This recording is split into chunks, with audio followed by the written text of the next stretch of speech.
আপনি কি জানেন কেন পালন করা হয় ধনতেরাস?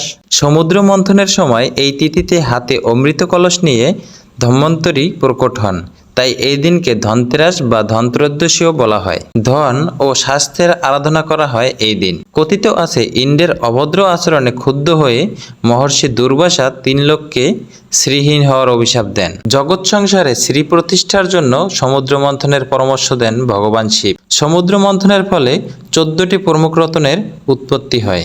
চতুর্দশ রত্ন হিসাবে স্বয়ং অমৃত কলস নিয়ে ধন্বন্তরী প্রকট হন। এর ঠিক 2 দিন পরে প্রকট হন মা লক্ষ্মী।